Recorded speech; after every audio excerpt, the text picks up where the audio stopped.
Hola a todos, cordial saludo. Soy Jorge Velandia, estudiante de Filosofía de la Universidad Nacional Abierta y a Distancia.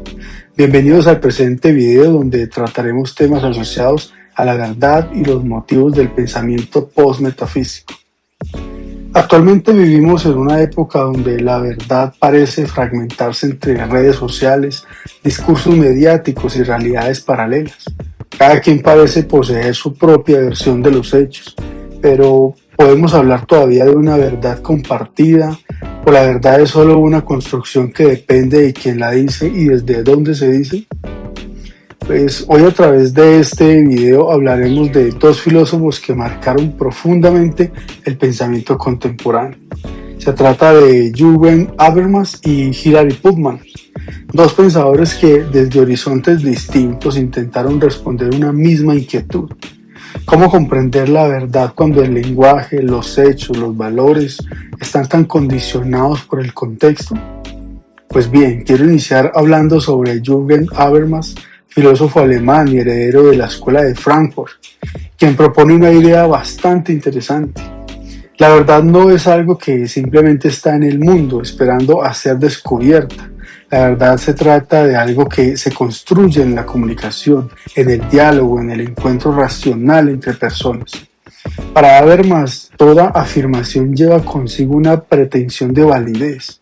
Cuando decimos algo, lo hacemos suponiendo que puede ser reconocido como verdadero por nosotros o por otros. Esa suposición nos obliga, por tanto, a justificar lo que decimos, a razonar, a argumentar y a dialogar.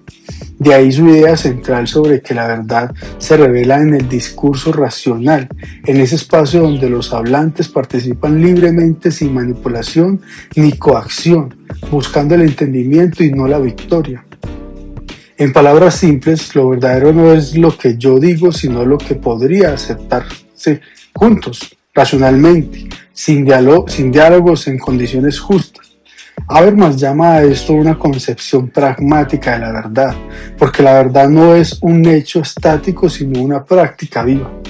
Y sobre todo es una práctica ética, requiere respeto, apertura y voluntad de escuchar. Ahora, del otro lado del Atlántico, el filósofo estadounidense Hilary Putnam observa otra cara del problema. Para él no existe una perspectiva desde ninguna parte. Toda afirmación verdadera depende del contexto lingüístico, social y cultural en el que se formula. Putnam nos recuerda que las palabras no tienen un significado fijo, ni los hechos hablan por sí solos. El lenguaje está tejido a nuestras prácticas, a nuestra historia y a nuestra forma de vivir. Por eso la verdad no puede separarse del entorno donde nace. Pensemos en un ejemplo sencillo, una frase tan simple como el agua hierve a 100 grados. Es cierta, sí, pero solo bajo condiciones específicas a nivel del mar y con determinada presión atmosférica. La verdad, entonces, no es absoluta, sino contextual. Del mismo modo, nuestras creencias morales, científicas o políticas solo se tienen sentido dentro de los marcos culturales que les dan forma. Putnam no busca relativizar la verdad, sino recordarnos que toda comprensión es situada, que el pensamiento humano no puede florar fuera del tiempo ni del lenguaje. Para él, comprender es siempre hacerlo desde un lugar, con una historia, con una comunidad y un horizonte de sentido. Entonces, todo esto nos pone en dos escenarios, en consenso y en contexto. Así que Habermas cree que, aunque partimos de contextos distintos, el diálogo racional nos permite trascender esas diferencias y alcanzar acuerdos universales. Digamos que esos son categorías de comprensión y que están moldeadas por él. Entonces, ¿quién tiene la razón? ¿Podemos, como dice Habermas, alcanzar una verdad que todos podríamos aceptar racionalmente? ¿O siempre estamos atrapados en el tejido de nuestros contextos, como sugiere Putnam? Quizás la respuesta esté en el punto medio.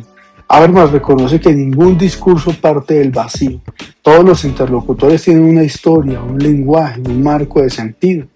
Pero también cree que a través del diálogo, del argumento, podemos someter esos marcos a exámenes, ponerlos en cuestión y de ese modo trascender parcialmente el contexto. El consenso para él no es una ilusión, sino una tarea, un proceso siempre inacabado en el que los seres humanos buscan entenderse más allá de sus diferencias. No se trata de negar el contexto, sino de abrirlo al examen crítico. En cambio, Putman nos invita a aceptar la pluralidad, a entender que no hay una verdad única, sino una multiplicidad de perspectivas legítimas. Ambas posturas en última instancia se complementan, en lo que yo respeto. ¿Cómo? Podemos decir que Habermas nos ofrece el camino del diálogo, mientras que Putman la humildad del contexto. En ese sentido, podemos decir que actualmente en un mundo saturado de información, donde la posverdad y la manipulación se confunden con la opinión, esta reflexión adquiere un sentido común. Las redes sociales han convertido el lenguaje en campo de batalla. Cada quien defiende su verdad, muchas veces sin diálogo, sin contraste, sin apertura. Pero si seguimos la lección de Habermas, comprenderíamos que la verdad no puede nacer del monólogo, sino del encuentro racional entre las voces. Y si escuchamos a Putman, entenderíamos que ninguna verdad se sostiene fuera del mundo vívido, fuera de las condiciones concretas en las que los seres humanos pensamos y actuamos. La verdad entonces es una construcción colectiva que exige discernimiento, contexto y responsabilidad. Ahora bien, quizás el desafío más grande de nuestros tiempos no sea descubrir nuevas verdades, sino reaprender a dialogar, volver a escuchar, a argumentar, a reconocer que el otro no es un enemigo, sino un interlocutor en la búsqueda común del sentido. Habermas nos recuerda que la verdad se construye en la comunicación libre y racional. Putman nos enseña que toda verdad es humana porque está hecha de contexto y experiencia. Ambos en el fondo nos invitan a un mismo horizonte, a pensar sin dogmas, a dialogar sin violencia, a buscar el entendimiento sin renunciar a la diferencia. En tiempos donde el ruido parece vencer el argumento y la inmediatez sustituye la reflexión, recuperar esta visión es un acto de resistencia intelectual. Muchas gracias.